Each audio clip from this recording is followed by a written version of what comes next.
ఇష్యూకి సంబంధించి ఆయన కొద్ది రోజుల క్రితమే ఆయన సినిమాకి సంబంధించిన ప్రమోషన్ కార్యక్రమాల్లో దీని గురించి ఆయన ఒక క్లారిటీ ఇచ్చారు.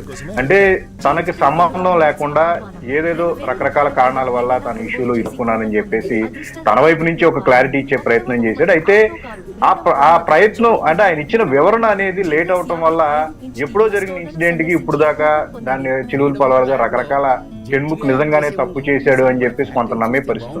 ఎప్పటికప్పుడు దీనికి సంబంధించి వివరణ వెంటనే ఇస్తే గనక ఇబ్బంది ఉండదు. కానీ షణ్ముఖ్ జస్వంత్ లాంటి నటుడు దీని మీద మాట్లాడటానికి కొంచెం ఆలస్యం అవటం వల్ల రకరకాల ఆరోపణలు దాని మీద నిజంగా చేశాడా, నిజంగా ఆయన ఇరుక్కున్నాడా అని చెప్పి ఈ రకాలు వచ్చాయి.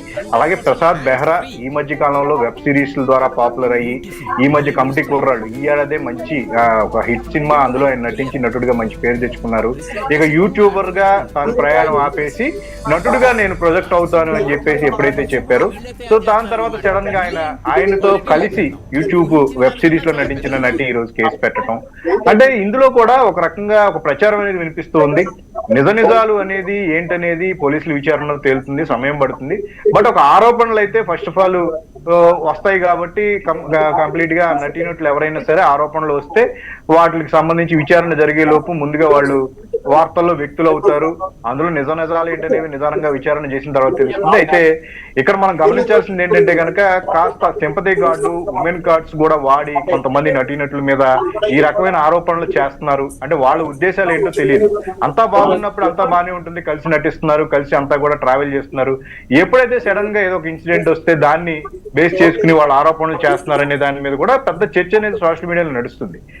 అంటే మనం చూసుకుంటే కనుక హర్ష సాయి ఆయన పెద్ద ఇన్ఫ్లుయెన్సర్ గా ఎంత మంచి పేరు తెచ్చుకున్నాడు, చాలా మందికి సహాయం చేస్తానని చెప్పేసి చెప్పారు. అలాంటి వ్యక్తి మీద ఆయన కొన్ని తప్పులు చేశాడు, ఆ విషయాన్ని ఆయనే ఒప్పుకున్నారు. గేమింగ్ యాప్లకు సంబంధించి ప్రమోషన్ చేసిన కార్యక్రమాల మీద తోటి అంటే ఒక ఇన్ఫ్లుయెన్సర్ ఆయన కూడా యువసామ్రాట్ రవి అని ఆయన కూడా ఒక ఎక్కువగా అవగాహన కల్పించే ప్రయత్నం చేసి హర్షాయి చేసే తప్పు అని చెప్పారు. అదే విషయాన్ని హర్షాయి ఒప్పుకున్నాడు. అందరూ చేస్తున్నారు, నేనెందుకు సహాయ కార్యక్రమాలకి నేను ఆర్థికంగా నిలదొక్కోవాలి కాబట్టి చేశాను, తప్పే అని చెప్పేసి ఒప్పుకున్నారు. ఆ తర్వాత ఆయన సినిమాలకు సంబంధించి ఎవరో హీరోయిన్ ఒక ఆరోపణలు చేసింది. అందులో నిజాలు ఏంటనేవి పోలీసు విచారణ జరుగుతూ ఉంది. రకరకాల ఒపీనియన్స్ వ్యక్తపరుస్తూ వచ్చారు. నేనే కరెక్ట్ అని చెప్పేసి వాళ్ళందరూ వాదించుకుంటూ వచ్చారు.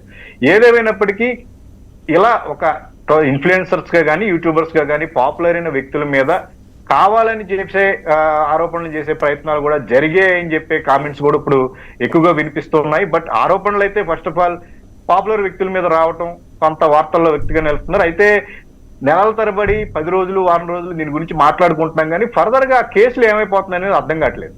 మనం 10 రోజులు ఆ కాంట్రవర్సీ గురించి ఎక్కువగా మాట్లాడుకుంటున్నాము, మళ్ళీ ఇంకో కాంట్రవర్సీ వస్తుంది, దానికి షిఫ్ట్ అయిపోతున్నాం. కానీ ఈ వచ్చిన ఆరోపణల మీద ఏంటి విచారణ జరుగుతుందా, ఎవరు ఏంటి నిజాలు ఏంటి అని చెప్పేసి తేల్చే విషయంలో కూడా ఆలస్యం అవటం. సో ఇదంతా కూడా పాపులర్ నటీనటులు, కష్టపడి టాలెంట్ తో వచ్చిన నటీనటులు నిజంగా తప్పు చేసింటే శిక్ష పడాలి.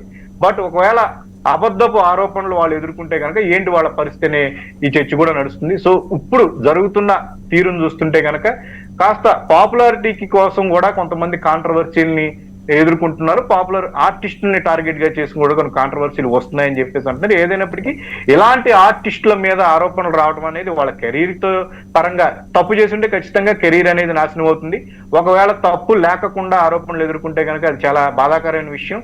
దీనితో పాటు వాళ్ళని ఒకవేళ సినిమాల్లో గనక జాయిన్ చేసుకుంటే గనక సినిమాల మీద కూడా ఎఫెక్ట్ పడే అవకాశం ఉంది. నిజమే, అంటే మీరు చెప్తున్నట్టుగా ఇప్పుడు మనం చూసాం జానీ మాస్టర్ కి సంబంధించి అంటే కోర్టు పరిధిలో ఉంది అంశం. అది ఎంతటి నేషనల్ అవార్డు విన్నర్, ఆ అవార్డు కూడా దానికి సంబంధించి ఇట్లాంటి అన్ని ఇబ్బందులైనటువంటి పరిస్థితి మనం చూసాం. అసలు అంటే ఏం జరిగింది తప్పులు మనం చెప్పేంత లేదు కానీ సో అది ఏంటనేది కోర్టు నిర్ధారిస్తుంది. కానీ ఆయన లైఫ్ మాత్రం ప్రస్తుతం ఇప్పుడు ఏంటి అంటే ఎవరు కూడా